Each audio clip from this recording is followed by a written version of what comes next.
औरत का घर, एक भावनात्मक कहानी। तुम्हें कितनी बार बताया है, मेरे तैयार होने से पहले मेरा नाश्ता तैयार हो जाना चाहिए। शादी के 25 सालों बाद भी मुझे क्यों बार बार एक ही बात बतानी पड़ती है रमा? तुम्हें क्या है, तुम तो आराम से घर पर रहोगी, मुझे काम पर जाना पड़ता है। तुम हो कि हमेशा बेवकूफ़ों जैसी हरकत करती हो। अगर तुम ये जानबूझ के करती हो तो याद रखना, मुझसे बुरा कोई नहीं होगा।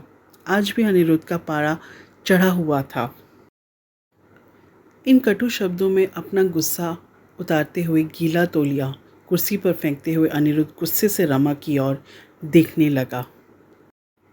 रमा के लिए अनिरुद्ध का ये बेवजह का गुस्सा कोई नई बात नहीं थी। वह महीने में 3-4 बार ऐसे ही रमा पर बरस पड़ता था। पहले पहले रमा उसका विरोध किया करती थी, लेकिन जब कई सालों तक अनिरुद्ध में कोई बदलाव नहीं दिखा तो रमा ने खुद को ही बदल दिया। अब अनिरुद्ध के कुछ भी कहने से रमा को कोई फर्क नहीं पड़ता था। अनिरुद्ध की हर बात को वो चुपचाप सिर नीचे झुकाए सुन लेती थी। शादी के पहले 5 साल तक रमा ने पूरी कोशिश की थी कि अनिरुद्ध को बदला जाए, लेकिन फालतू का गुस्सा करना और बाद में रमा को भला बुरा कहना, ये मानो जैसे उसकी आदत बन गई थी। कोई भी वाद विवाद होता तो अनिरुद्ध सीधा रमा को बोल देता, अगर मैं तुम्हें अच्छा नहीं लगता तो क्यों नहीं चली जाती अपने मायके, क्यों रहती हो मेरे साथ?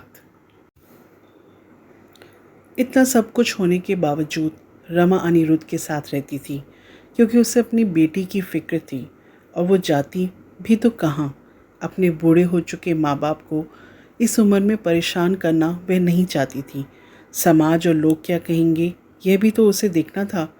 वह इतनी पढ़ी लिखी भी तो नहीं थी कि खुद जाकर कोई नौकरी कर सके और अपना और अपनी बेटी का पालन पोषण कर सके। रमा को अब अपनी फ़िक्र नहीं थी, उसको फ़िक्र थी तो बस अपनी शादी लायक हो रही बेटी की। रमा नहीं चाहती थी कि पति पत्नी के झगड़े की वजह से अंजलि डिस्टर्ब हो। अंजलि की पढ़ाई पूरी हो चुकी थी, उसके लिए अब शादी के रिश्ते आने लगे थे। कई रिश्तों को अंजलि ठुकरा चुकी थी। 2-3 महीने बाद एक अच्छा रिश्ता आया। रिश्तेदारों और पहचान के लोगों ने लड़के के बहुत गुणगान किए थे। अनिरुद्ध एक शाम अपनी बेटी के पास बैठकर उसे बताने लगा, अंजलि बहुत अच्छा लड़का है, पढ़ा लिखा है, बड़ा घर है, बहुत अच्छी नौकरी है। ऐसे रिश्ते बार बार नहीं आते बेटा, इस बार मना मत करना।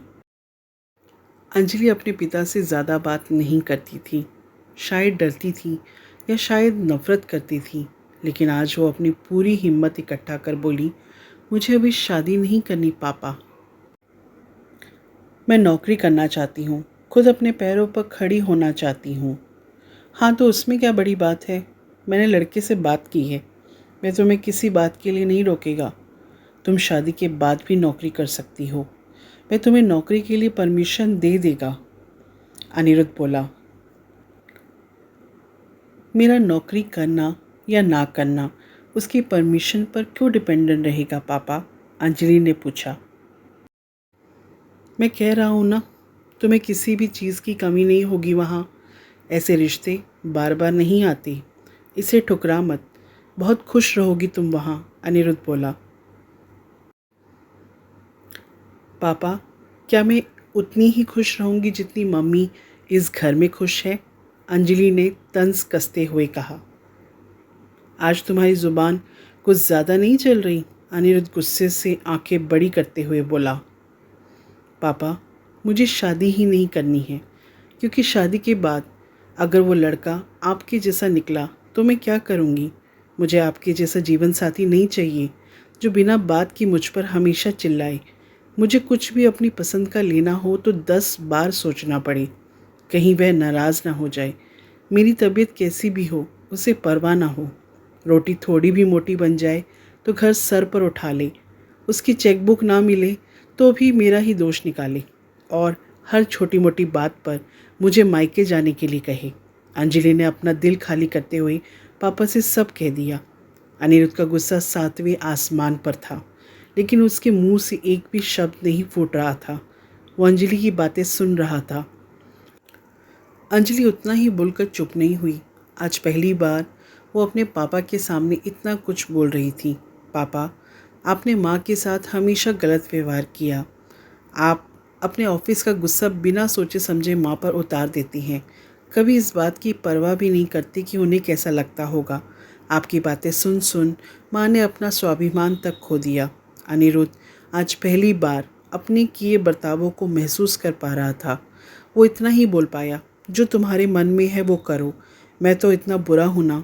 अंजलि ने अनिरुद्ध का हाथ पकड़ा और बोली, पापा, मुझे सिर्फ एक सवाल का जवाब दे दो।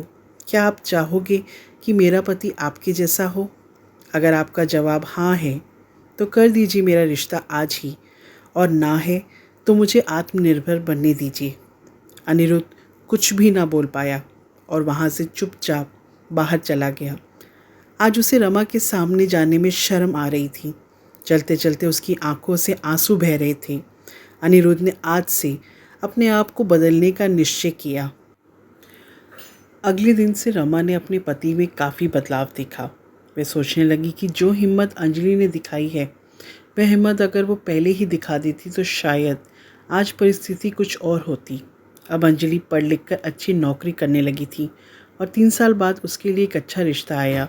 और उसकी विदाई पर अनिरुद्ध बोला, बेटा, तू हमेशा खुश रहेगी क्योंकि तेरा पति तेरे बाप जैसा नहीं है। अनिरुद्ध की ये बात सुनकर रमा और अंजलि की आंखों से आंसू बहने लगे। दोस्तों, उम्मीद करती हूँ कि ये कहानी आपके दिल को छू गई होगी। अगर इसी तरीके की कहानियाँ आप आगे भी सुनना चाहते हैं तो इस चैनल को लाइक कीजिए, शेयर कीजिए और सब्सक्राइब कीजिए। Thank you.